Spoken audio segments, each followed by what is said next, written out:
काय नाही पण वाटलं काय किल्ल्यामधलं सर्वात महत्त्वाची जागा आज आपण बघणार आहोत. आपल्या विश्वामध्ये माझ्यासाठी मी 3 जागा पवित्र मानतो. किती जागा पवित्र मानतो?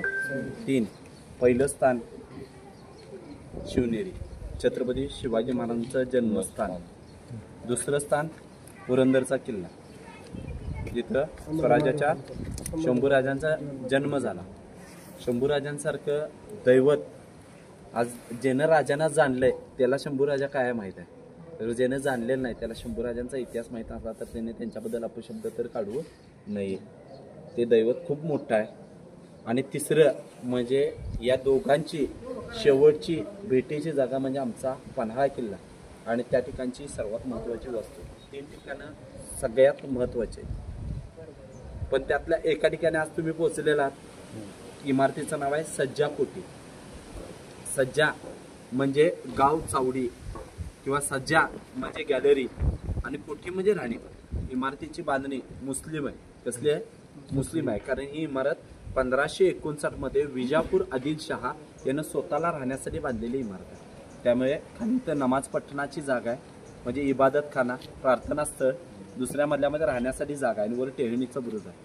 या इमारतीमध्ये कधी तो आपल्या स्त्री बायकोला घेऊन इमारतीमध्ये कधी आलेला नाही. त्यामुळे या किल्ल्यामध्ये सर्वात पवित्र स्थान म्हणून त्यानं वापरलेलं आहे.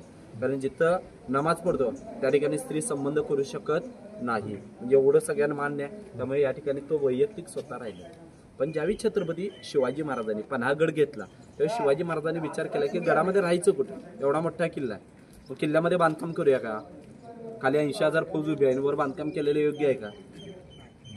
याच्यावर नजर देत किल्ला संरक्षण ठेवत किल्ल्यावरच्या लोकांना उदरनिर्वाहासाठी बाकीच्या गोष्टी, 2 वेळचं खाणं पिणं, त्यांच्या सुखसोयीच्या गोष्टी, बातचीत, किल्ल्याबाहेर जाण्याचं, स्वराज्याचं नियोजन, या सगळ्या गोष्टी करत शिवाजी महाराज गडामध्ये राहिलेले. मध्ये शिवाजी महाराज बांधकामात सुचल का नाही. म्हणजे आपण राजे राहण्याचं ठिकाण म्हणून या इमारतीचा वापर झाला. म्हणून छत्रपतींचं अस्तित्व या इमारतीमध्ये किती महिने झालं? 4 महिने. आणि 4 महिन्यानंतर शिवाजी महाराजांनी गड सोडला आणि राजे विशाळगडाकडे गेले. तेव्हा शिवाजी महाराजांनी गडावर असणाऱ्या त्र्यंबक पंतांना काय सांगितलंय? गड सोडा, माणसं घेऊन राजगडला जावा. काय सांगितलं? गड सोडा, माणसं घेऊन राजगडला जावा. गड परत मिळवता येते, कारण माणसं परत मिळवता येतील का? नाही. म्हणजे माणूस सर्वश्रेष्ठ आहे, गड परत मिळतोय.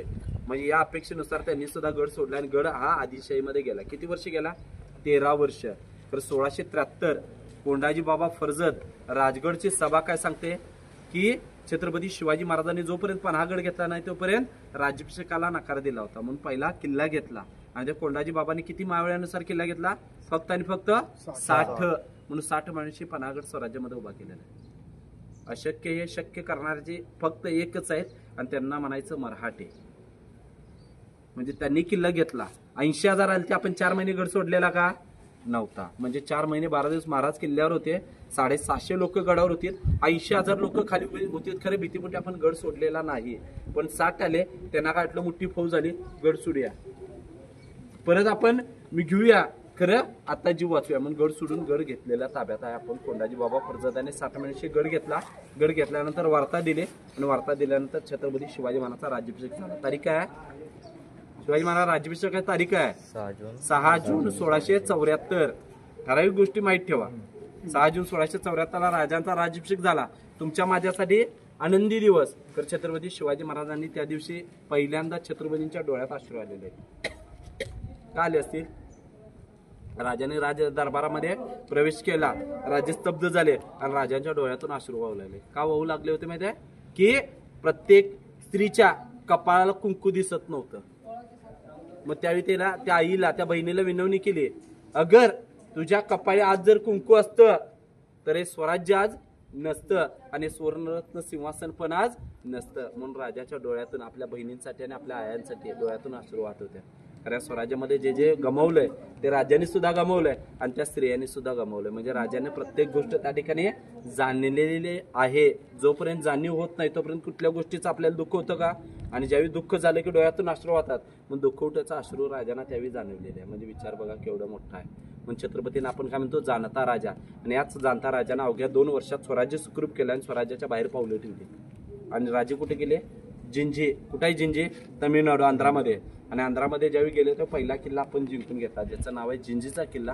स्वराज्यामध्ये घेतला आणि ज्यावेळी तो किल्ला स्वराज्यामध्ये आला त्यावेळी व्यंकोजी राजे भोसले, शिवाजी महाराजांचे सावत्र भाऊ, त्यांना विनवणी करू लागले की तुम्ही आमच्या राज्यामध्ये प्रवेश करू नका, कारण तुमच्या राज्यामध्ये मला स्थान देणार असतात तर माझ्या राज्यामध्ये तुम्ही या, कारण तुमच्या राज्यातली वाटणी द्या. शिवाजी महाराजांनी त्यावेळी नकार दिला आणि राजा निराशाने परत आले. परत आल्यानंतर शिवाजी महाराजांनी काय बघितलं? 77ला गेलते. किती गेलते? 1677ला गेले. आणि शिवाजी महाराज गेले जिंजीला आणि त्यावेळी संभाजी महाराजांनी रायगडच्या दप्तरामध्ये प्रवेश केला. सोमाजी पंतांना, अनाजी पंताला काय सांगितलं? संभाजी दप्तरामध्ये घुसलाय, बघ तुझ्या वाटेला काय ठेवलं. तेव्हा अनाजी पंत म्हणाले तुम्ही अभिषेक करता राजा नसल्यामुळे कशाला तुम्ही दप्तरात गेला, म्हणून त्यावेळी संभाजी राजांना त्यांनी डापरलं. आणि ज्यावेळी डापरलं ते संभाजी राजे म्हणाले वडीलधाऱ्या माणसांबरोबर वाद करण्यापेक्षा हे राज्य सोडून बाहेर पडलेलं बरं. म्हणून त्यावेळी ज्यावेळी बाहेर गेले, बाहेर म्हणजे कुठे गेले? शृंगारपूरला गेले. आणि शृंगारपूरमध्ये वार्ता आहे दिलेर खान 40,000ची फौज घेऊन बुरहानपूरमध्ये आला आणि त्यांना रोखण्यासाठी गेलेले आहेत शंभूराजे. पण इथं अष्टप्रधान मंडळातल्या सोमाजी अण्णाजींनी काय सांगितलं शिवाजी महाराजांना? तुमचा मुलगा शत्रूला फितूर झालाय. खरं ऍक्च्युअली ते फितूर झाले नव्हते, हे स्वराज्य वाचवायला गेले होते.